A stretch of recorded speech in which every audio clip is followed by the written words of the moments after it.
La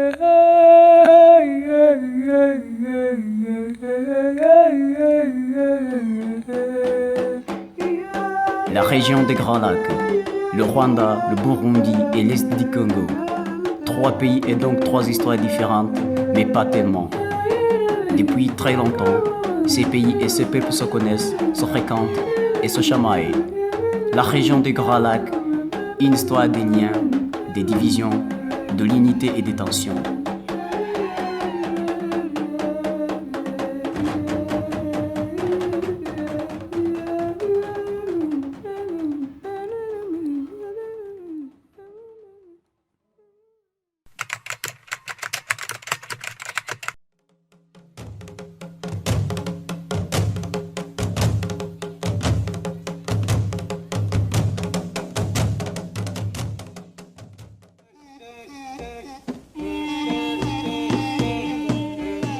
ivanguramoko twagize hano mu Rwanda abarundi ntabwo barigize. Evolution politique y'u Burundi na evolution politique y'u Rwanda ziratandukanye kubera imyumvire ya Rwagasore. Ishyaka rye niryo ryatsinze iprona, n'imyumvire ya Kayibanda. Ishyaka rye niryo ryatsinze Parmehutu. Urumva rero iprona na Parmehutu politique yari itandukanye pe, ihabanye ntawe bihuriye. Iwacu bigishije ivanguramoko riracengera. I Burundi bigishijwe kwishyira hamwe, nabyo biracengera.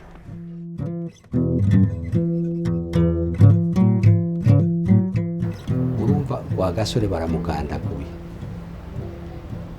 icegera ciwe urazi yari Ngendandumwe, yari umuhutu. Abantu rero bari bazi ko bahejeje kugandagura Rwagasore ari we azoca amusubirira. Abandi bati kugira ngo duhoze umwami reka tumuhe premier ministre yari umukwe wiwe, reka tuhashire uyo Muhirwa.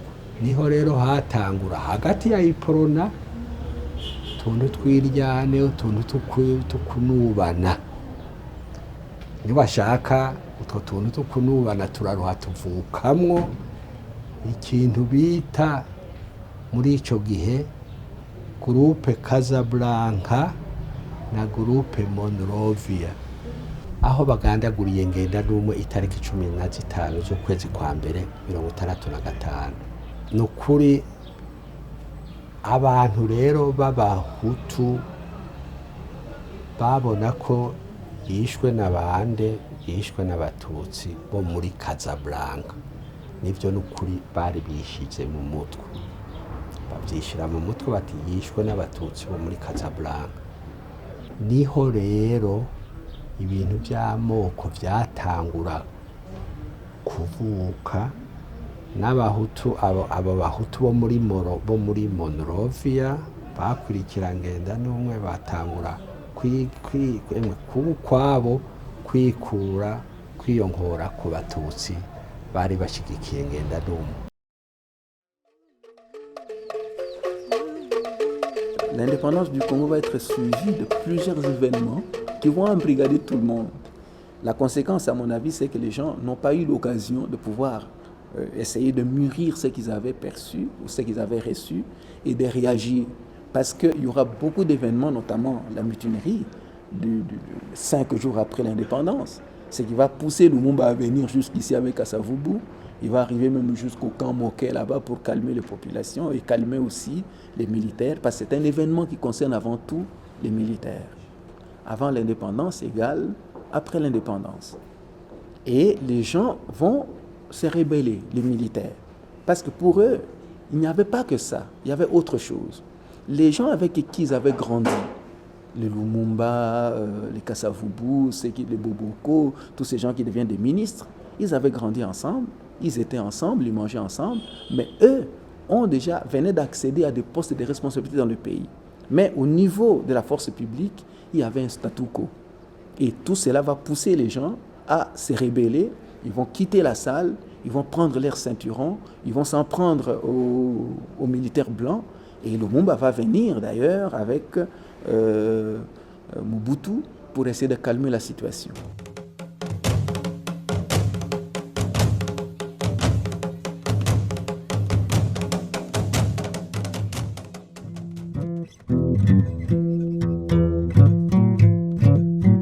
Intwaro ya mbere yari mu kazu wa ndi bibara bavuye mu ntwaro ya barayisenye ku ntwaro ya Micombero ya perezida Micombero Michel bayishenye hajamo ingorane zifatiye ku moko hanyuma no ku ntara bwarutegetse buvibururi abishi bavibururi abayobozi baca bafata ariko no mu gisirikare biravye niko byari imeze mu nzego zose z'igihugu mbere Micombero intwaro ya Republika ya mbere yakuwe n'intwaro mbi intwaro itubahiriza katika intwaro itafata abantu bose abarundi bose cyo kimwe urabika ubwoko cyangwa ku ntara mugo yakuwe na intwaro ya kabiri ya kabiri nayo yaciza yibaza ko iterambere mu bya butunzi mu by'umubano mu bigize gute mabarabara yibaza ko gushira imbere ibutunzi buca bukosora byose udakosowe ukaca wibagiza ukaca ushira ku ruhande za ngombere bya bikisebe. Kayibanda iyo yabaga abona asumbirijwe ibibazo byabaye byinshi muri politike yagaragazaga yuko ikibazo gihari ari cy'abahutu n'abatutsi. Habyarimana amaze kugera ku butegetsi umubano n'amahanga wahise uzamuka, ariko ikindi kintu gikomeye nuko kuva muri 1973 kugera 1975 u Rwanda rwaburwaga mu buryo bwa gisirikare, hamwe n'abasirikare 11 bamufashije yaje kwita Léonze Camarade bakoze icyo bita la révolution morale, ni ukuvuga ngo ni revolution yo kugarurira abaturage morale cyangwa icyizere, kubera ko ubutegetsi bwari buriho nyine twabonye ko byari bimeze mu mibanire n'abaturage.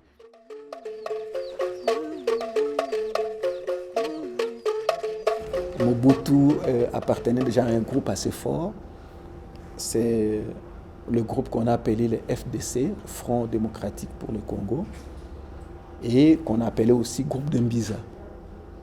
Il s'est fait que Tshombe était le seul qui avait une armée capable de chasser les rebelles, à savoir la gendarmerie katangaise. Et quand il arrive, il prend le pouvoir, il est nommé Premier ministre, il constitue son gouvernement, il conduit le pays aux élections. Et on pense que, comme il y aura l'élection présidentielle, il allait également devenir président. Ce qui allait créer des problèmes à Mobutu, qui avait aussi des ambitions politiques, et au FDC, ces gens-là. Parce qu'aux élections législatives, il remporte pratiquement la grande majorité des sièges. Donc, c'était un problème.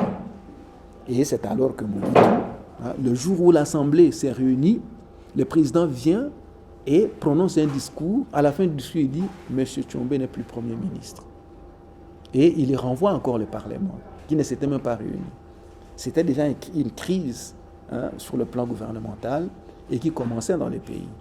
Entre-temps, Mobutu appelle tout le monde à Kinshasa pour dire le 17 novembre, c'est la journée commémorative de la création de notre armée. Nous allons faire un grand défilé. Et les grands chefs d'état-major au niveau des provinces arrivent à Kinshasa et on commence. Et c'est alors qu'on va décider de pouvoir changer les régimes. Et les régimes ont changé et Mobutu prend le pouvoir.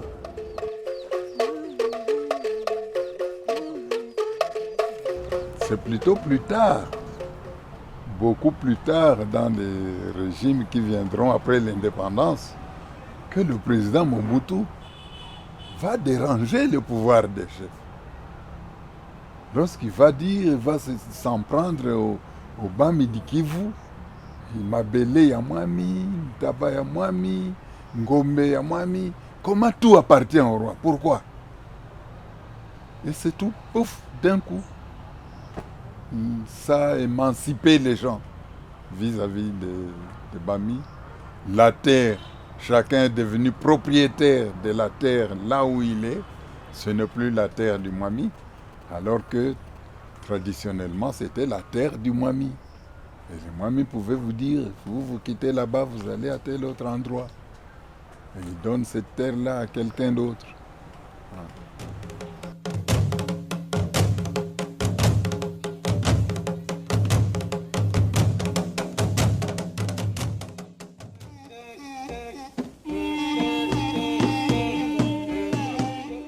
icyo kintu narakibonye nari nkiri muto mfite mu myaka 17 nari umunyeshuri niga ku iseminari ntoya y'Ubutare ku Karubanda. Icyo kintu twarakibonye koko yego twari bato ariko tudashobora kuyoberwa ikibi n'ikiza cyangwa umwuka uhumekwa aho twigaga. Ubwo mu kwezi kwa mbere ukabona bitutumba abanyeshuri bakagenda bivangura mbese. Ubwo abahutu bishyiraga iruhande. Mu mashuri yose zira za Kristo baba barabirukanye, kwa padiri barukanye abakozi baba batutsi, ubu naho dusanga ni kimwe umuntu atagisohoka. Natwe bagenda bati ko mutajya mu bandi ngo mukore nk'abandi banyeshuri bagenzi banyu. Murakora iki nimwe mwateje imvururu. Ubwo icyaje kuba habaye gufata inzira yo guhunga kuko naho nta mahoro twari dufite. Ubwo muri iyo minsi none nafashe inzira muhungira i Burundi, buryo ubuhunze buraryana. Nuwageragayo urumva haciye igihe gito, amezi agera kuri 5 akabura uko abigira. Mu buhunzi akabura uko ajyaho, yakumva ipfuye guhinduka gato ati reka mfe gusubirayo. Ariko si ukuva ko babonaga ari byiza. Nkatwe tuyo ko twabibonaga. Uko twabonye byari byaragenze kuva twiga amashuri mato kugeza tujyeho mu seminari, nuko twabwara ubuzima bugoye hagati y'abahutu n'abatutsi. Hariyo mpamvu abenshi bagumyeho nawe buvuga ni nk'umwe ku gihumbi. Babuze uko babigenza nawe ariko ntibataje bishaka kuvuga ko ikibazo gikemutse. Kuvuga ariko Habyarimana ko Kayibanda ntibishaka kuvuga ko ikibazo cy'abahutu n'abatutsi cyari gikemutse. Ni Burundi byarabaye muri 72. Ubwo byaje binakurikirana niyo yayo. 72 ari cyo bita les événements de 72. Les événements de 72 z'abarundi bavuga ko ari abatutsi bice abahutu. Abahutu nabo b'abarundi bahungiye ino. Buryo bikumva ko hari n'abageze kuvuga ngo bafata abatutsi b'u Rwanda bose babohereza i Burundi, bagende bafate n'abahutu bose b'i Burundi babohereze i Rwanda. Buryo habe igihugu cy'abatutsi habe n'igihugu cy'abahutu. U Rwanda rw'abahutu, u Burundi bw'abatutsi. Ibyo byarabaye. Bishaka kuvuga hari cya kintu wiyumvamo aho wagira umutekano kurusha handi. Mu by'ukuri aho ugeraga uvuga uti hariya hari intwaro yatwumva.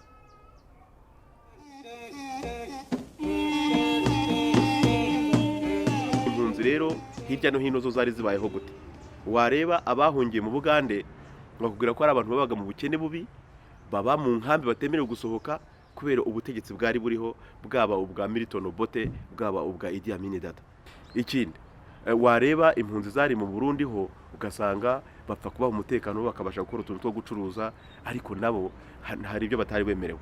Nimba bavuze ngo abana bajya mu mashuri barafatira ku manota ya nayo, umunyarwanda we bamukubiraga kabiri. Kujya mu kazi hari akazi batari bemerewe gukora, uretse akazi ko kwigisha, nabwo nta yindi mirimo babaga bemerewe gukora. Wagera muri Kongo ho kubera ibisambu binini baragiye bafata amasambu barongera baratura bajya batangira gutema amashyamba, batangira guhinga kugira ngo babone uko babaho no korora. Tous ceux qui sont venus au Congo, qui sont venus du Rwanda ou du Burundi, très rapidement, ces personnes se sont confondues dans la population congolaise en acquérant frauduleusement, il faut bien le dire, dans un pays plus ou moins désorganisé, la nationalité congolaise qui pouvait s'acheter au coin des rues.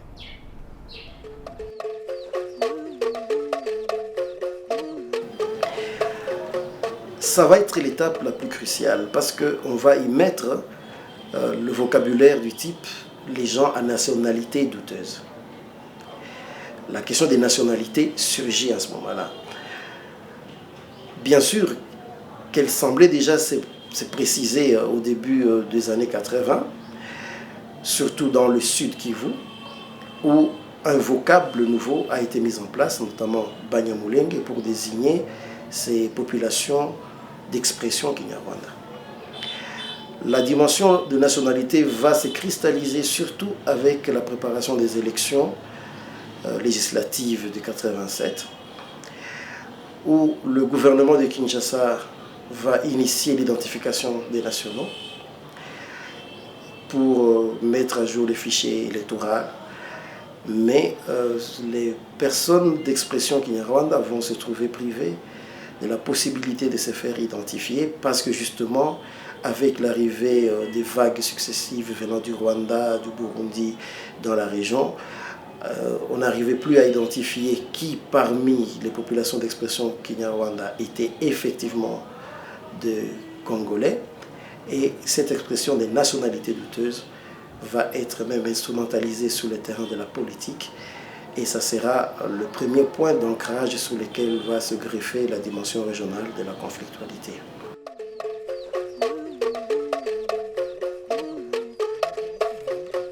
Le débat de la nationalité congolaise commence en 1981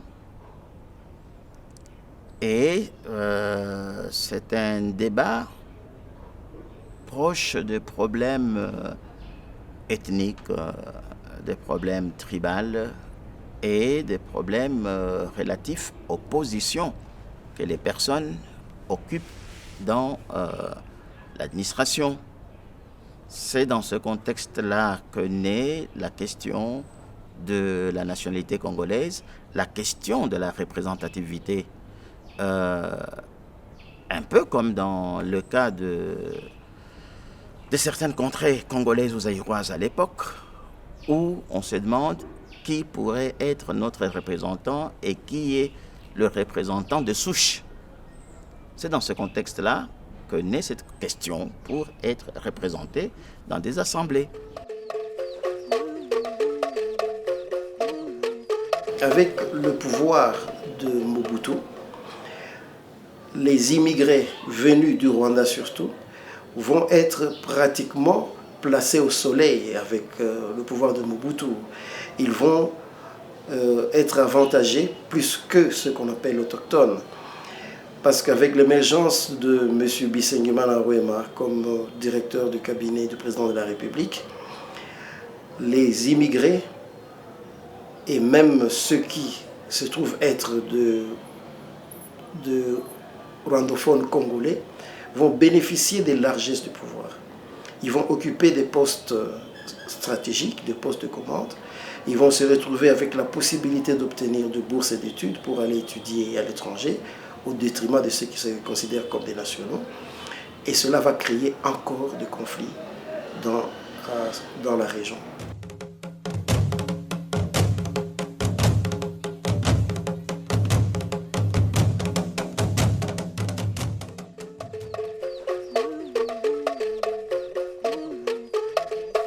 Et par rapport au système de l'époque et par rapport à l'accession au pouvoir, d'une manière générale, Mobutu fonctionne en cherchant à avoir la protection des pays voisins vis-à-vis de ceux qui peuvent être ces rebelles ou ceux qui peuvent être contre ce régime. Donc, d'emblée, Mobutu devrait tisser de très bonnes relations avec les dirigeants des pays voisins. ubucuti bwa Habyarimana na Mobutu bwari bumaze igihe kirekire. Bwatangiye mu kwezi kwa gatanu mu 1963 ubwo Habyarimana yoherezwaga kujya kuyobora ingabo aho bitaga Icyangugu. Nibwo yahuriye na Mobutu nawe icyo gihe yari umuyobozi w'ingabo aho ngaho. Nibwo batangiye kuganira rero, ni nabwo bakubwira ko gutangira gukora kudeta batangiye no kubiganiraho icyo gihe. Birumvikana yuko rero Habyarimana amaze gukora kudeta, inshuti ye Mobutu yarabyishimiye. Amaze no kubyishimira, bakubwira ko yanamwohereje inyandiko ndende amushimira igikorwa cy'abagabo yakoze kandi ko azakomeza kumushyigikira. Ni nako byagenze ku Burundi. Uburundi bwari bishimiye cyane kubera ko icyo gihe birukana abatutsi. Kayibanda avuga ko urwitwazo ruhari ari uko ngo abahutu barimo bagirirwa nabi mu gihugu cy'u Burundi, ndetse anandika itangazo arega igihugu cy'u Burundi arijyana mu muryango w'abibumbye. Ubwo rero kwirukana abatutsi bahungira i Burundi byari ikibazo ku Burundi, byarisharije ku Burundi. Kumva rero ko perezida wateraga ibibazo nk'uwo nguwo yavuyeho, u Burundi nabwo bwarabyishimiye.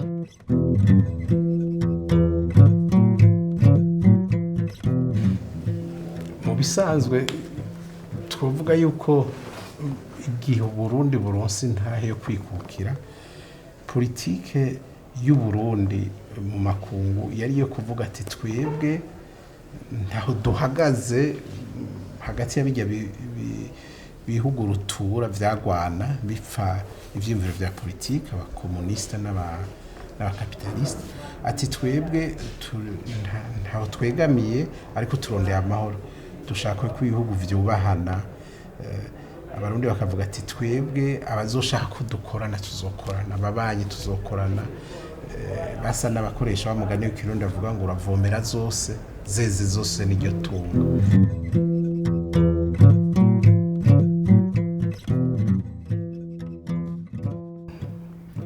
Umuryango CPGL ntiwavutse gutyo,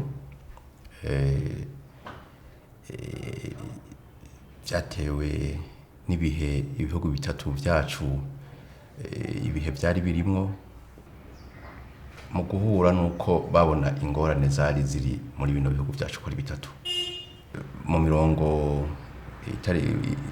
itariki 20 z'ukwezi kw'icenda mu 76 havutse rero uwo muryango wa CPGL bamaze gushira ku gikumu amasezerano awushinga. Dans la région des Grands Lacs, c'est la création de la communauté économique des pays des Grands Lacs.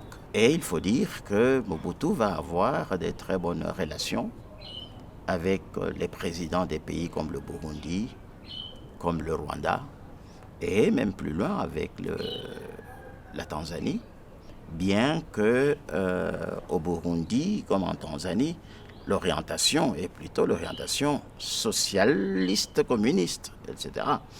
Mais Mobutu va essayer d'aménager tous ces dirigeants de ces pays-là pour éviter que ces ennemis n'entrent au pays par ces autres pays-là. Voilà. Donc, allez, à côté de nous ici, vous avez une résidence qui est restée longtemps appelée la résidence Michombero. Et c'est là où Michombero, quand il venait à Bukavu, rencontrer Mobutu à Bukavu, c'est là qu'il résidait avec sa suite.